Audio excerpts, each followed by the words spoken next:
Hello students, आज हम sound chapter को कंटिन्यू करेंगे। तो आज का जो हमारा टॉपिक है वो क्या है? Loudness and pitch. आज हम लाउडनेस क्या होती है उसके बारे में पढ़ेंगे और पिच क्या होती है उसके बारे में भी पढ़ेंगे। ठीक है, उसके बारे में पढ़ेंगे और भी इसमें छोटे छोटे टॉपिक हैं उनको हम एक्सप्लेन करेंगे। तो चलो स्टार्ट करते हैं। 8th क्लास का चैप्टर है साउंड। ओके, तो एक्टिविटी 5.11 इसको हम पहले समझेंगे, इस एक्टिविटी को। तो इसमें क्या है? Take a metallic tumbler and a tablespoon, stack the tablespoon gently on the brim of tumbler. तो ये बोलते हैं कि आपको एक टम्बलर लेना है। टम्बलर इस तरह से एक गिलास की तरह है, ठीक है, ये ले लिया। फिर इसको ये बोलते हैं कि आपको क्या करना है कि एक चम्मच लेना है, ठीक है। यहाँ पे चम्मच नहीं दिखा है, मैं दिखा देता। तो इस चम्मच से इस टम्बलर को क्या करना है? जोर से मारना है। कहाँ पे? इसकी ऊपर वाली साइड पे, ठीक है। बात समझे? फिर इसके बाद ये बोलता है कि जैसे हमने इसको टच किया तो फिर हम क्या करेंगे?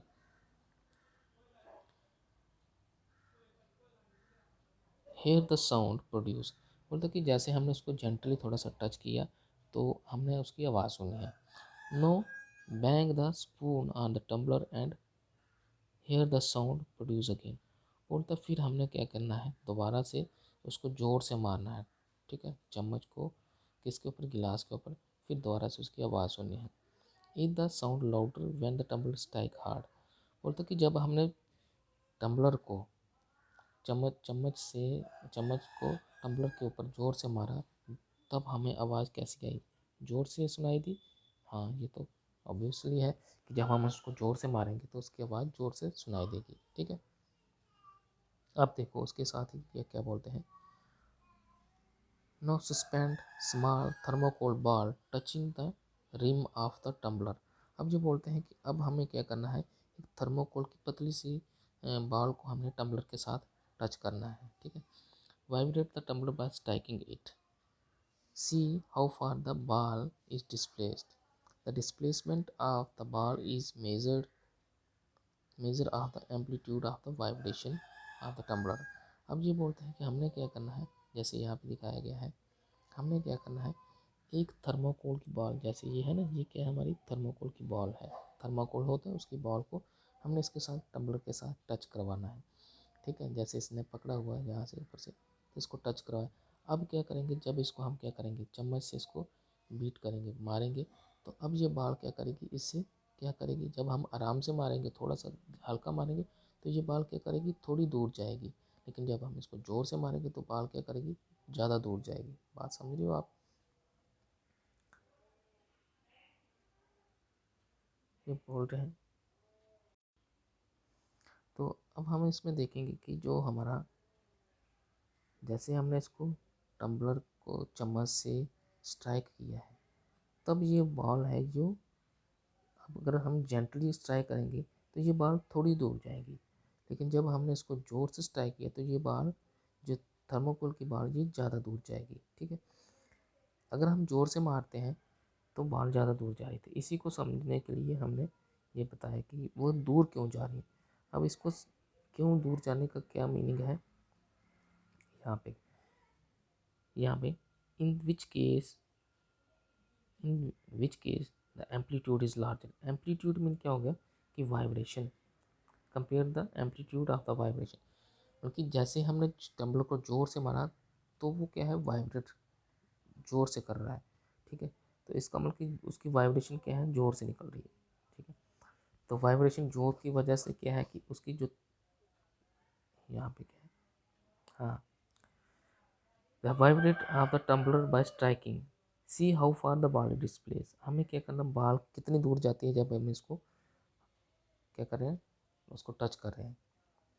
The measure the amplitude of the vibration of the tumbler. अगर हम इसको जेंटली मारते हैं, जेंटली टच करते हैं, तब वो वाइब्रेशन करके जो उसका थर्मोकोल है वो कम दूर जाता है। लेकिन जब हम उसको ज़ोर से मारते हैं तो वो ज़्यादा दूर जा रहा है, ठीक है। इसका मतलब क्या हुआ? कि उसका जो एम्पलीट्यूड ऑफ वाइब्रेशन है, जब कम मार रहे हैं तब कम है, लेकिन जब हम ज़ोर से मार रहे हैं तो उस टाइम पे क्या है? ज़्यादा हो रहा है। अब यहाँ पे हम लाउडनेस को समझते हैं। Loudness of the sound. देखो लाउडनेस क्या है? Loudness of the sound is proportional to the scale of the amplitude of the vibration. बोल दो कि मान लो कि ये लाउडनेस में एल से लिखता हूँ, तो ये प्रोपोर्शनल है square of the amplitude of vibration, ठीक है, square of amplitude of vibration. मतलब क्या हुआ कि अगर हम यहाँ पे देखें क्या बोल रहे हैं, loudness of the sound proportional to the square of amplitude of vibration, ठीक है। For example if the amplitude become twice, कहने का मतलब अगर एम्पलीट्यूड ट्वाइस हो जाता है, ठीक है, दुगना हो जाता है, तो लाउडनेस क्या होती है, इंक्रीज होती है बाय फैक्टर 4, ठीक है। लाउडनेस कितनी हो जाएगी, 4 गुना हो जाएगी।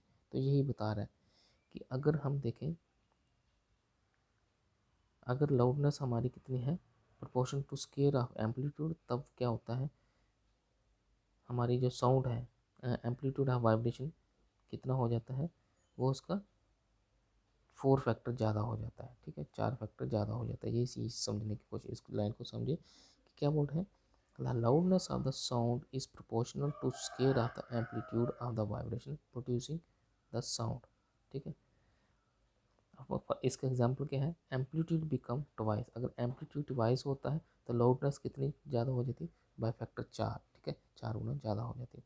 तो अभी इसी को समझने के लिए हम देखते हैं, the loudness is expressed, loudness का is express in the unit decibel, loudness का यूनिट क्या है, डेसिबल, ठीक है।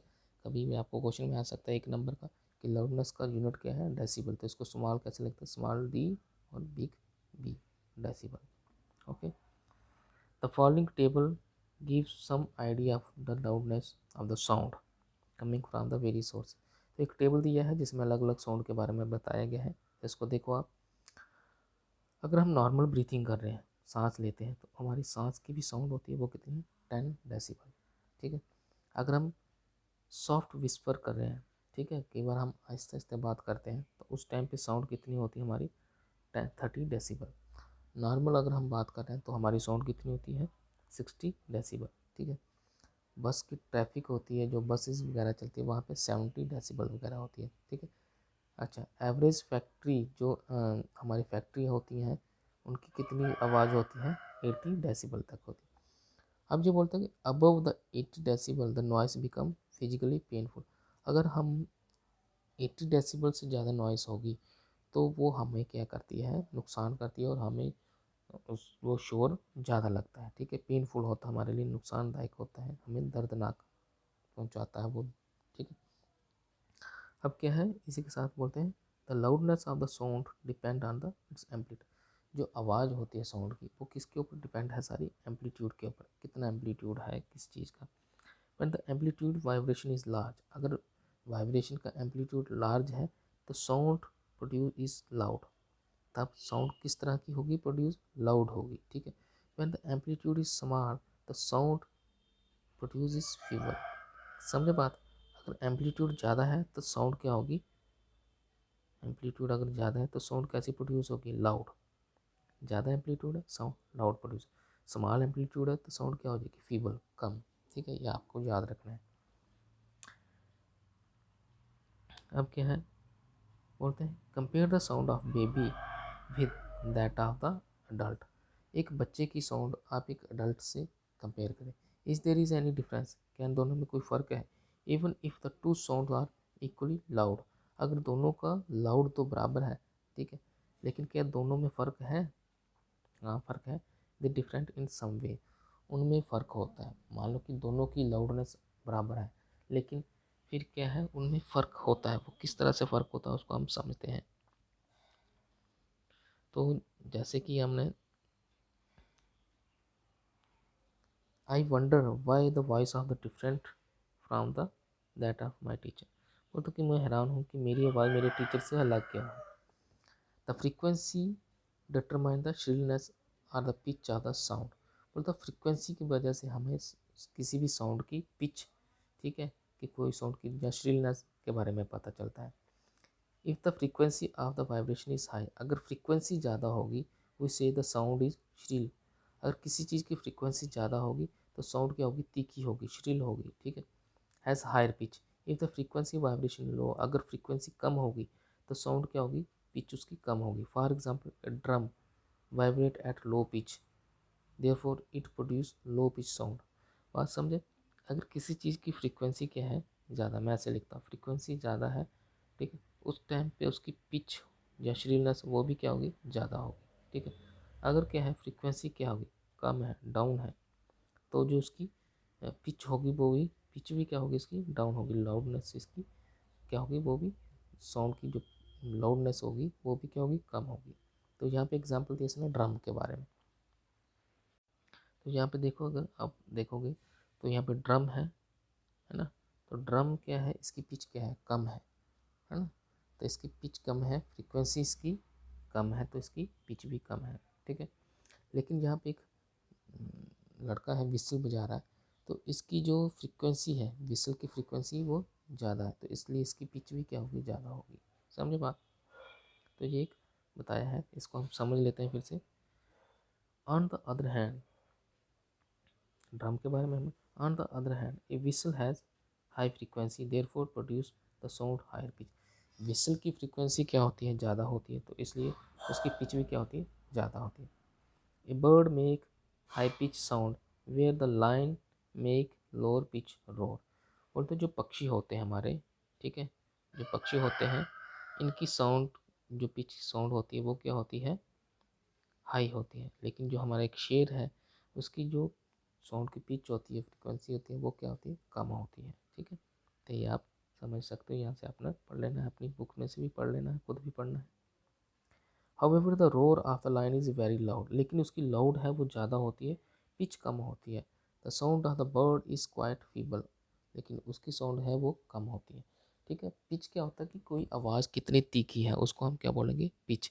जैसे लड़कियों की जो पिच होती है वो हाई होती है, ठीक है, उनकी आवाज़ की जो तीखापन है वो ज़्यादा होता है लड़कियों का एज कम्पेरिजन टू बॉयज़, ठीक है। Every day you have here the voice of the children and adult, do you find any difference in their voices. बोलता कि अगर बच्चों की बात करें और एक मैच्योर इंसान की बात करें तो उनकी वॉइस में बहुत सारा फ़र्क होता है। Can you say that the frequency of the voice of the children is higher than that of the adult. क्या बच्चों की फ्रीक्वेंसी ज़्यादा होती है, उनकी पिच हाई होती है? हाँ, बच्चों की फ्रीक्वेंसी हाई होती है, ठीक है। उसी के दौरान साथ ही में मुझे बोल रहा है usually the voice of the women has high frequency. उसी तरह जो लड़कियों की आवाज़ है उनकी भी फ्रीक्वेंसी हाई होती है, इसलिए लड़कियों की आवाज़ क्या होती है, तीखी होती है, पिच उनकी हाई होती है एज़ कम्पेरिजन टू मैन, ठीक है। तो आज बेटा आज के लिए यहाँ तक ही करेंगे आज। तो thank you, have a good day. इसी चैप्टर को हम कल फिर से कंटिन्यू करेंगे, ठीक है। Thank you, have a good day. आपको मेरी ये वीडियो को अपनी बुक को खोल के साथ साथ में पढ़ना है, ठीक है। तो thank you, have a good day.